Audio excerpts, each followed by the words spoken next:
Hi students, welcome to SHEKAR's history classes. In this video, we will study about Kalidasa literature. Kalidasa is important for UPSC prelims point of view. He was contemporary of Gupta Emperor Chandra Gupta-II. Chandra Gupta-II ruling period is 380 AD to 414 or 415 AD. During this time period, Chandra Gupta-II maintained Navaratnas in his court. That means 9 gems. These scholars are very highly educated, highly learned people, and they contributed so much for Sanskrit literature. One among these Navaratnas was Kalidasa. He lived in the region of Ujjain area. Chandragupta II also maintained Navaratnas in his Ujjain court. Now, Kalidasa has given so much Sanskrit literature. He is regarded as one of the best Sanskrit writers ever lived in Indian subcontinent. His works, Abhignana Shakuntalam, was one of the earliest works that translated from Sanskrit to European languages. When British Empire was there in 18th century, Abhignana Shakuntalam was one of the earliest works translated into European languages to study about Indian society and Indian political system that existed in ancient time periods. That is the kind of importance Europeans have given to Kalidasa works. He was also termed as Shakespeare of India. So this shows what kind of quality Sanskrit literature he has produced. Now we will see what are his important works, and before going to that, in his works he touched upon different issues. For example, he touched upon Shunga Empire. Shunga Empire, Pushyamitra Shunga, the founder of Shunga Empire, Pushyamitra Shunga, and his son Agnimitra. He also touched upon Vedic tribes. These two aspects give us some kind of historical evidences from his writings. Even though the kind of historicity what we are seeing today, modern historicity, was not there in our ancient times, however, his works give us some kind of clues to our ancient Indian history. Let us see his works. One work was Abhignana Shakuntalam, very famous one. It talks about Dushyanta and Shakuntala love story. The son of these two people was Bharata. Bharata was one of the leaders of Bharata tribe in early Vedic period. From his name, India got the name Bharat. Even in our constitution, our preamble says India, that is Bharat.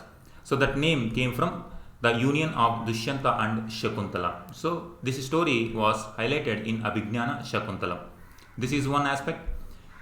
Next, Vikrama Urvashiyam. It talks about first Chandravamshi emperor Pururavas. Later, Kauravas and Pandavas also take their lineage from Pururavas or Chandravamshi lineage.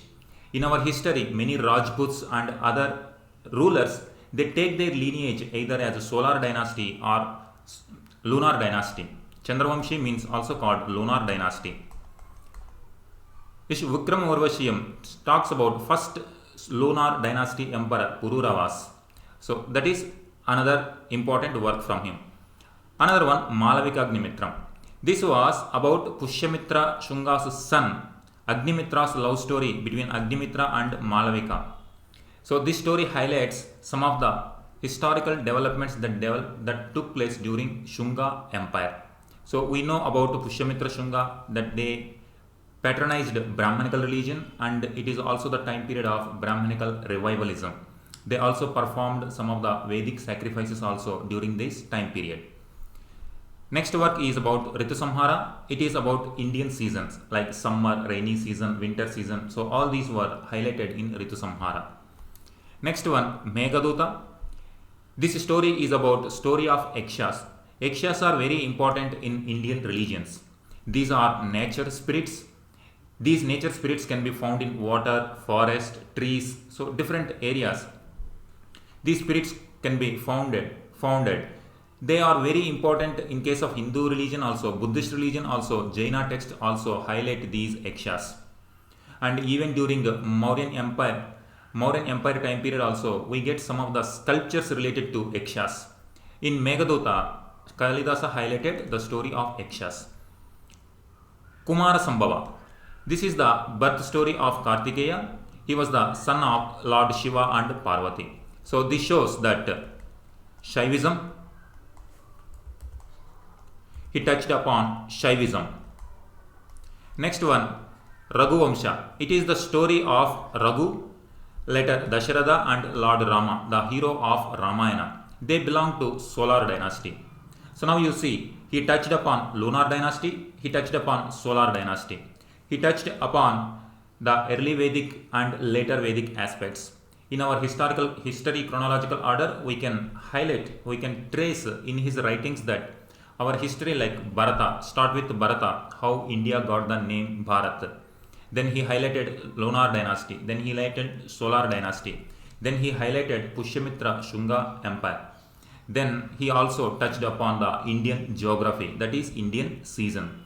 And also he highlighted about the story of Yakshas. Later they became very important for Hinduism, Buddhism and Jaina text also. So these are the various aspects he touched upon in his writings. Now we will see previous year questions also. With reference to scholars or literature of ancient India, consider the following statements. It was given in 2020. Here it is saying about Kalidasa is associated with Chandra Gupta-II. Yes, this is the right statement. Panini is associated with Pushyamitra Shunga. This is wrong. Not Panini. Patanjali was associated. Amarasimha is associated with Harshavardhana. No. Amarasimha was also one of the 9 gems, Navaratnas of Chandra Gupta-II.